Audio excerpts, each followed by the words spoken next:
Hello, welcome back to Nobby on Cars. This is the all-new Nissan Ariya, and if you're looking to order one, well, you might be in difficulty because if it's still 2022 and you're watching this, well, it's sold out for Ireland. But they do hope to have way more stock in 2023.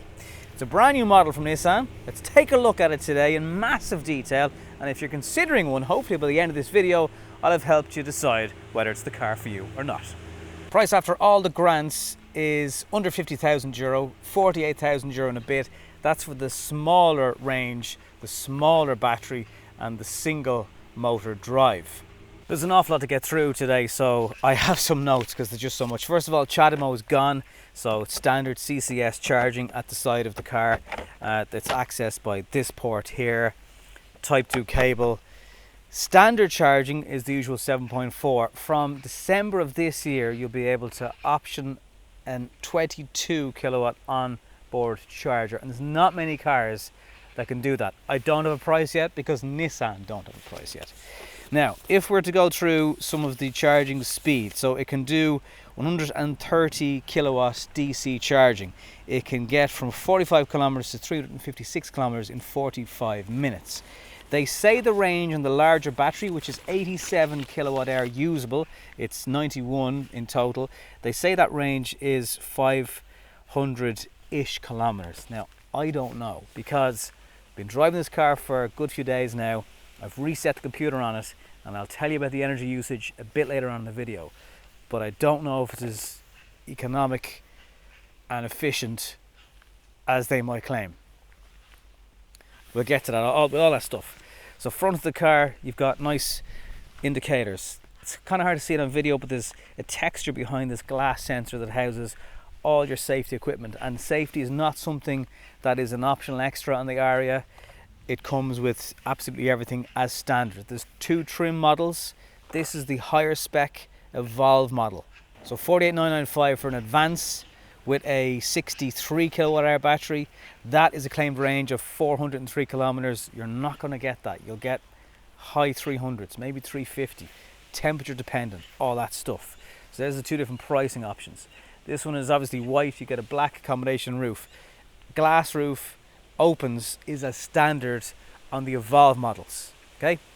There's no grant on the more expensive version of the car, so that's €66,000 if you were to go for this Evolve, larger battery, upgraded alloys, upgraded Napa leather. Blind spot is a standard. Collision avoidance, 360 cameras, keyless on the doors. It's quite a tall car. I have a Qashqai at home, a new model, and parked beside it. It doesn't dwarf it, but it's definitely a bigger car. And there's lots of interior space. I know a lot of you are curious about that. We'll get to it. We'll get to it. Have you subscribed yet, by the way? A boot spoiler on the back. Curves nicely into the back. I'm getting a Range Rover here, and I'm getting a Lexus across the middle of the back of the car. If you spec it again, you've got different contrast going on here. This definitely gives me Lexus, hints of Lexus. 466 litre boot, or 406 litres if you go for the dual motored version of it. There's plenty of space for storing an additional set of bits underneath this parcel shelf. There's pockets on the side, there's place for your cables. There's no frunk, so it's just a standard engine bay, so you're not putting anything in there. And it's not like a Qashqai boot probably doesn't go in as far, but certainly feels like it's taller. And the Skoda Enyaq has a far bigger boot. So 466 is your standard boot size. Evolve models, electric tailgate. I do really like this though. It looks even better at night time. Rear wiper, it's kind of just plonked in the middle of the screen. I don't understand why it's either not tucked up here or just a little bit lower. It's sort of just sitting there. Just like the new model Qashqai, these doors open at right angles. And that means getting stuff into the car is just so much easier. On Evolve models, let me tell you that you're getting heated seats in the back of the car, USB-C and USB charging ports. Your own air vents are also included here. And if you want even more room for that middle passenger, you'll be able to push that center console into the car. It's standard on Evolve models. Armrests with an actual, again, angles, right angles. what's the headspace like? Even with the glass roof, it's okay. Yes, it does come in a little bit on the back. If you don't get your glass roof, you'll have that much more again. There's certainly plenty of space to stretch out the legs. If you do that, you're not going to have necessarily thigh support on the back of this bench, but it is wide, so there's plenty of space for it. It's that middle passenger, they're not going to feel squished, and it's a totally flat floor. There's like a weird, it looks almost washable, it's wipeable, it's not plastic. I'm trying to think of, it kind of reminds me of the bottom maybe of a school bag or something, back of this. It feels recycled material-ish, but in a good way. And this Napa leather and this blue is nice, it brightens up the interior. A lot of people have said, but is it a step up from what you might expect in a Nissan for the price? I believe so. I think the interior of the car, bits of copper piping and stuff, yes, there are definitely signs where effort has been made to say, okay, look, it's not cheap, but you're getting all this stuff as standard, and the interior is actually fairly premium. I'd imagine more premium than you've ever seen in a Nissan before. Anyway, so the back, will teenagers and soon to be almost adults be comfortable? I think they will. I just think if you're stretching, like if you raise up these seats a bit more, you'll get more foot space under here, and that should help your bench, but it is a very wide bench. Okay, so I mentioned safety earlier on. Safety comes as standard. It has Nissan's Shield protection, which gives you blind spot, 360 cameras, which have got, in fairness, really good spatial awareness help. The steering wheel is different to any steering wheel I've seen in a Nissan. This is the party piece for the Evolve model, so you can move this, much like the Hyundai Ioniq 5. You can move this to give you a bit more space in the back, and also you can, and that can actually work kind of as a table, sort of, but you do this as kind of mouse style gear selector, and then you can really open up your space here by moving that into the back. There's wireless charging under here.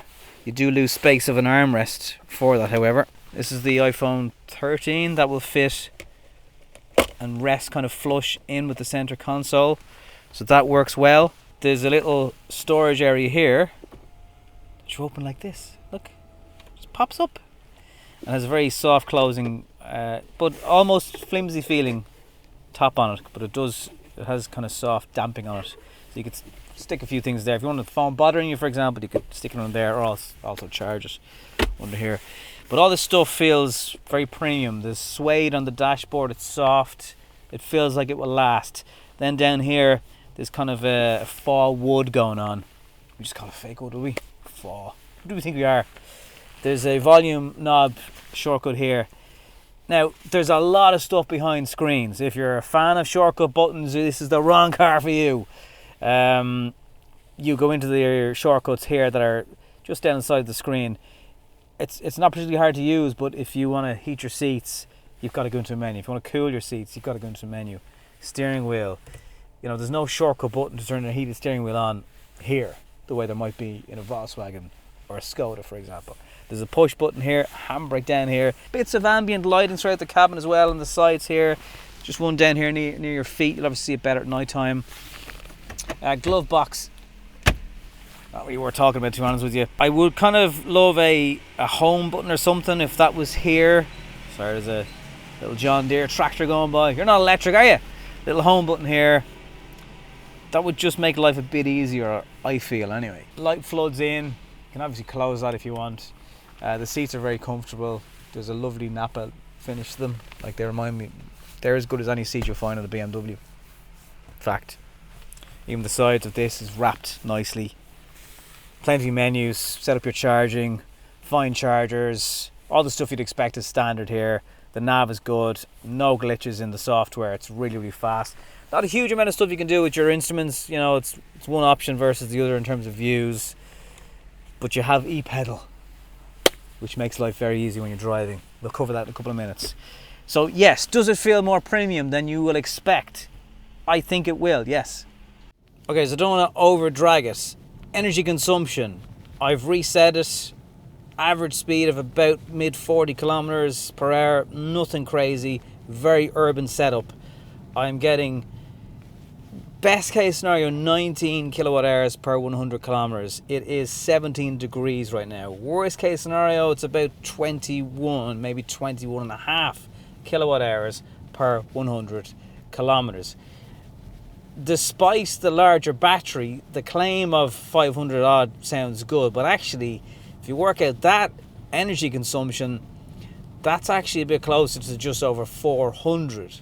So there is no getting away from the fact that this style of car just isn't as efficient. Now, how come Tesla can do it with the Model X? Well, Tesla are kind of Tesla, and they have some magic trick that just makes their cars very, very efficient. So the Ariya is certainly not as efficient as it probably should be. Now, look, there's 1,000 kilometers on it. I haven't been driving in eco mode. There's an eco, a normal, and a sport mode. And if you do take it easier, you will get better economy. But I haven't exactly been trashing it. It's not the type of car that you trash. It's comfortable. It's reasonably well handling for the size of it. But it's a car for families. So I haven't been trashing it at all. And I would expect to see at least late teens. So something like a Cupra Born, that sort of lower down, more aerodynamic type of vehicle is more efficient. Fact. 242 brake horsepower or PS, over 7 seconds to 60. Range will be improved if you have smaller wheels. There are €950 option to go on the 20s, which this car has. And then everything you see on the outside of the car, LEDs, all those lights, really bright adaptive lights, they're all a standard on the Evolve model. It really is the one you want to go for, but you might want to go for that with a smaller battery. That could be the sweet spot. You're still going to be well into the 50s to do that though. It's quiet. It is very quiet. Despite the 20-inch, there's very little tire noise from the car. It's smooth. It's firm to the point of, you know, there's certainly an aspect of the car that handles all right. It's not overly harsh on bumps and things like that. Eco mode, still very drivable. Sport mode, yeah, bit more urgency. E-pedal, now you switch that on. If you're familiar with the Leaf, don't need to explain it to you. If you're not, e-pedal basically offers most resistance from regen braking. You lift your foot off the brake or the accelerator and the car pretty much brakes. And if you as soon as you get used to how much time you need for the e-pedal to fully bring the car to a halt, you'll rarely press the brake pedal at all. And that also reduces any need for pads and discs and all that stuff. So it's actually a couple of reasons why you should use e-pedal.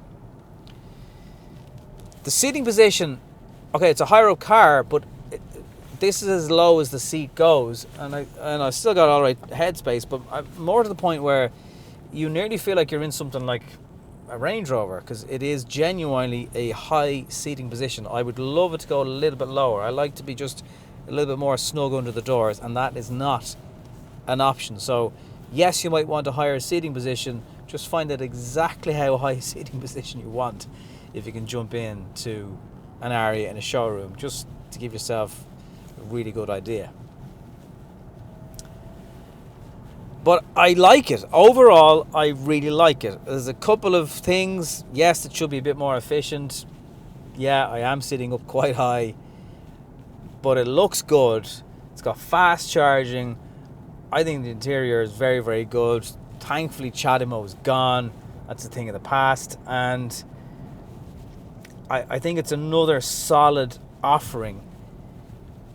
It's got an Enyaq price tag and maybe not as much Enyaq space, but there will be people that will just go for the Nissan just for the badge, the reliability, the fact that they've got so much expertise when it comes to electric cars.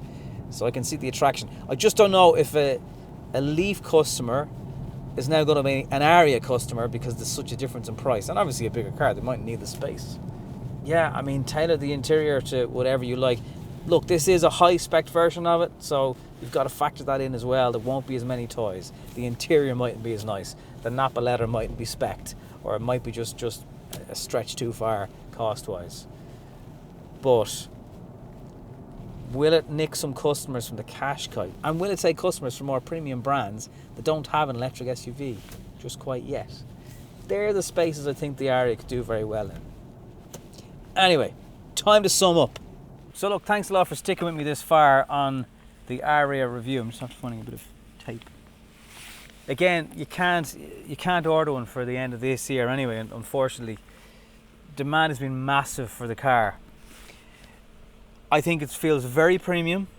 I think it is a really great option. I do wonder about the future of the Qashqai when for, okay, let's call it 10 grand more at least, but it's 10 grand and you can jump into this. As I filmed today, the Irish government have said they're not going to have any sort of price caps on electricity prices. So, like, the argument for electric versus petrol or diesel was very, very obvious not too long ago. Now it's creeping ever so closer all the time, even more so when you factor in the price of the car. A couple of other things, there is a Bose sound system, there's electric seats on the Evolve model, just forgot to mention that earlier on in the video. It is a good looking car, eye-catching. If people come to me today when I'm filming, what is that? Is that the new Nissan, but they're not sure the name, Ariya? Sounds like a mermaid or something, it's nice. It's got plenty of space. Yes, the boot could be bigger. Yes, it could be more efficient.